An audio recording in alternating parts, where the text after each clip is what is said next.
La obediencia de Cristo nos salva. Aunque era hijo, aprendió la obediencia por las cosas que padeció, y habiendo sido perfeccionado, llegó a ser autor de la salvación eterna para todos los que le obedecen. Llamado por Dios sumo sacerdote, según el orden de Melquisedec, Hebreos 5, 8, 10. ¿Por qué ordenó Dios el oficio del sacerdocio? ¿En qué radica su necesidad? La primera y más obvia respuesta es por el pecado.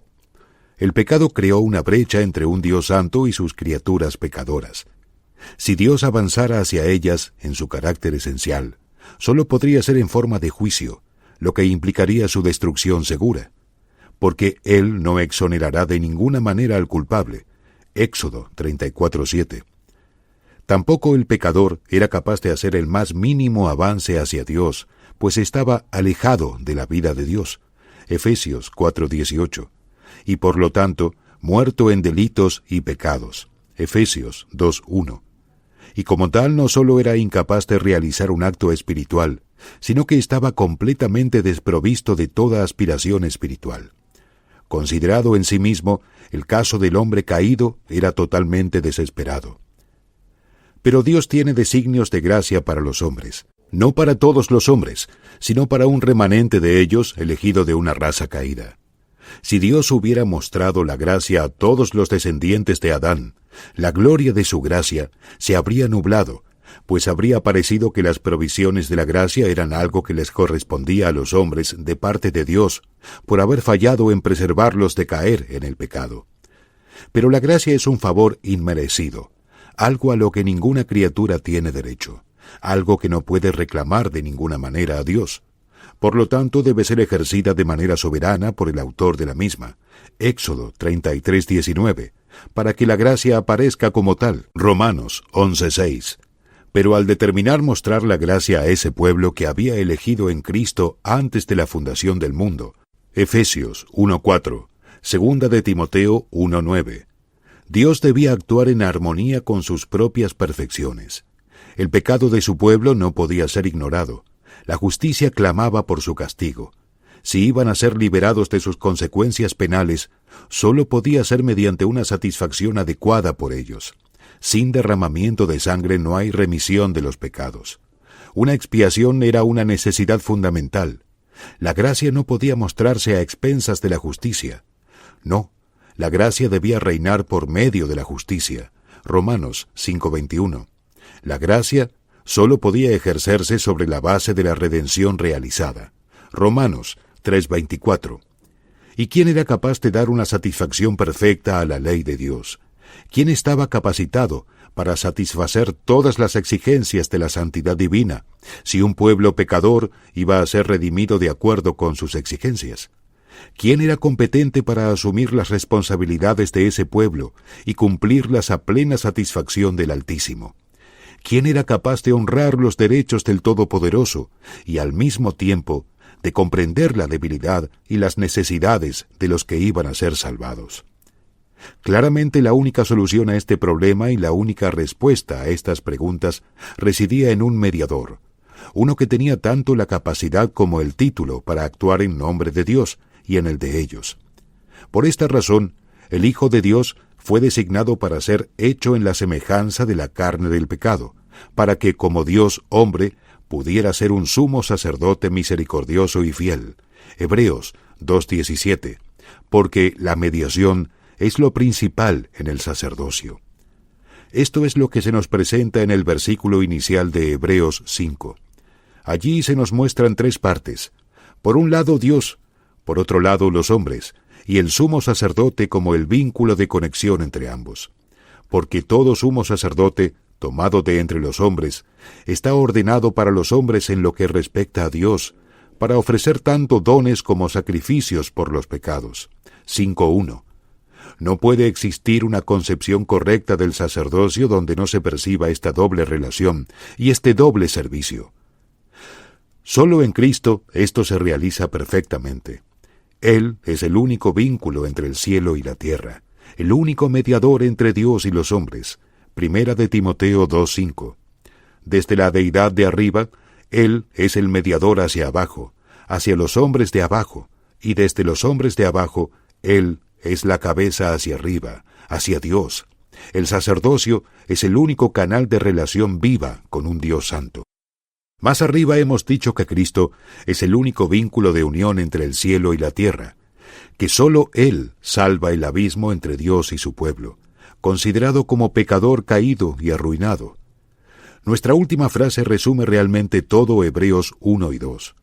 Allí tenemos un largo argumento que expone la relación entre las dos naturalezas de Cristo, la divina y la humana, y la necesidad de ambas para que sea apto para el oficio sacerdotal.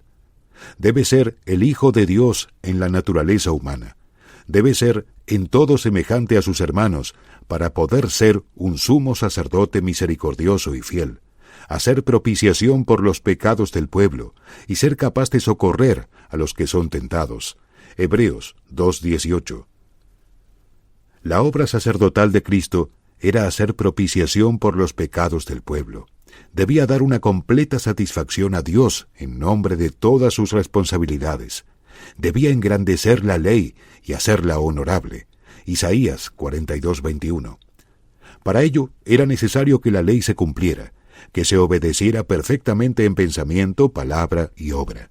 En consecuencia, el Hijo de Dios fue hecho bajo la ley, Gálatas 4:4, y cumplió sus exigencias, Mateo 5:17.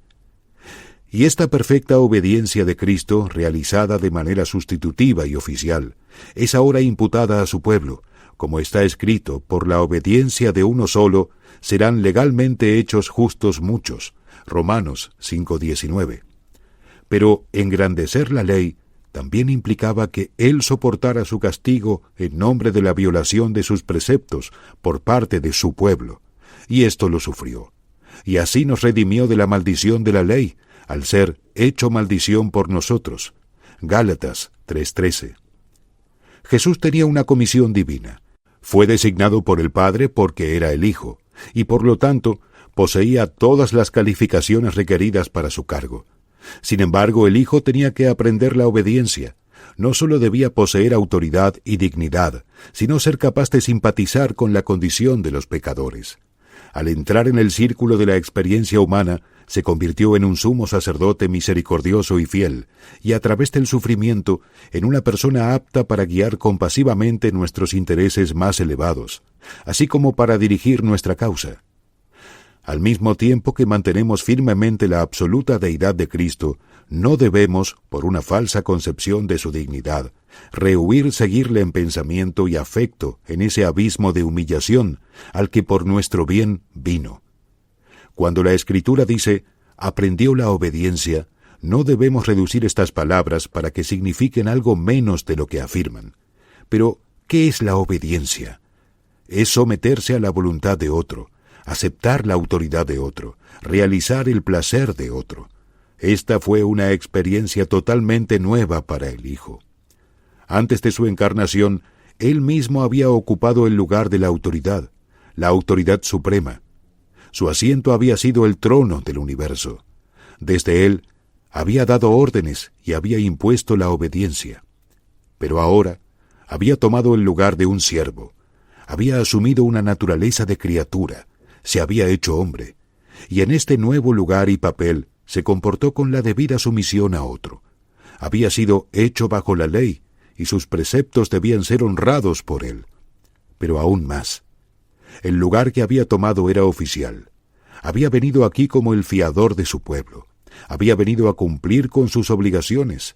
Había venido a obrar una justicia perfecta para ellos, y por lo tanto, como su representante, debía obedecer la ley de Dios. Como aquel que estaba aquí para mantener los reclamos de Dios, debía magnificar la ley y hacerla honorable, rindiéndole un cumplimiento voluntario, perfecto y gozoso. Una vez más, la obediencia de Cristo formó parte esencial de su sacrificio sacerdotal. Cuando Cristo se ofreció a sí mismo sin mancha a Dios, Hebreos 9:14, presentó un sacrificio que ya había cumplido cada requisito preceptivo de la ley. El Hijo encarnado entró realmente en la experiencia de lo que era obedecer. Se negó a sí mismo, renunció a su propia voluntad, no se complació a sí mismo. Romanos 15:3. No hubo en él ninguna insubordinación, nada de desobediencia a la ley de Dios. En cambio, su obediencia fue voluntaria y de corazón. Pero al ser hecho bajo la ley como hombre, aprendió lo que la justicia divina requería de él. Al recibir el mandamiento de dar su vida, Juan 10:18, aprendió el alcance de esa obediencia que la santidad exigía. Como aprendemos la dulzura o la amargura de los alimentos al probarlos realmente, así él aprendió lo que es la sumisión al someterse a la voluntad del Padre. Por las cosas que padeció, anuncia los medios por los que aprendió la obediencia. Todo lo que Cristo sufrió, del primero al último durante los días de su carne, está aquí incluido. Todo su curso fue de sufrimiento, y en todo ello tuvo la experiencia de la obediencia. Cada escena por la que pasó le proporcionó la ocasión de ejercitar esas gracias en las que consiste la obediencia. La mansedumbre y la humildad, Mateo 11:29. La abnegación, Romanos 15:3. La paciencia, Apocalipsis 1:9. La fe, Hebreos 2:13. Residían habitualmente en su santa naturaleza, pero sólo eran capaces de ejercitarse a causa de su sufrimiento. A medida que aumentaba su sufrimiento, su obediencia crecía en extensión e intensidad, por la misma presión ejercida sobre ella. Cuanto más ardiente era el conflicto, más se manifestaba exteriormente su sumisión interior. Cf. Isaías 56:7. No sólo hubo sufrimientos soportados pasivamente, sino obediencia en el sufrimiento, y eso es lo más asombroso y sin parangón. Para resumir ahora las importantes enseñanzas de este maravilloso versículo, él, que personalmente estaba por encima de toda obediencia, se rebajó tanto como para entrar en el lugar de la obediencia. En ese lugar aprendió, por medio de sus sufrimientos, la experiencia real de la obediencia. Él obedeció. De este modo aprendemos lo que se requiere para el correcto cumplimiento de la fianza. Debe haber una obediencia activa y pasiva, prestada vicariamente. La palabra inicial, sin embargo, da a entender que la alta dignidad de su persona no lo eximió de la humillación que implicaba nuestra salvación.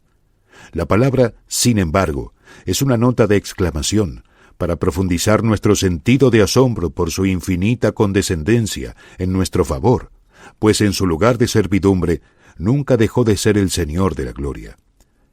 ¿Y cuáles son las lecciones prácticas que aquí se señalan para nosotros? En primer lugar, nuestro Redentor nos ha dejado un ejemplo para que sigamos sus pasos. Nos ha mostrado cómo llevar nuestra naturaleza de criatura. La sujeción completa e incuestionable a Dios es lo que se requiere de nosotros. En segundo lugar, Cristo nos ha enseñado por este medio hasta qué punto debemos someternos a Dios.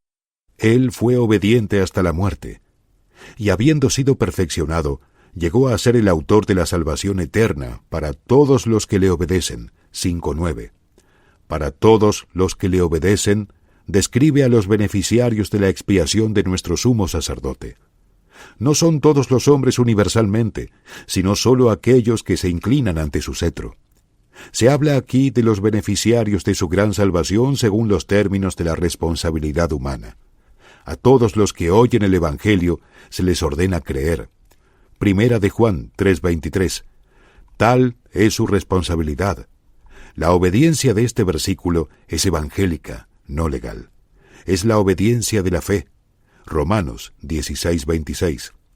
Así también en Hechos 5:32 leemos del Espíritu Santo que Dios ha dado a los que le obedecen. Pero esta obediencia no debe limitarse al acto inicial, sino que abarca toda la vida de fe. El cristiano, a diferencia del no cristiano, es aquel que obedece a Cristo. Juan 14:23. Todos los que le obedecen, de Hebreos 5:9, se opone a la obediencia aprendida del versículo anterior. Identifica a los miembros con su cabeza,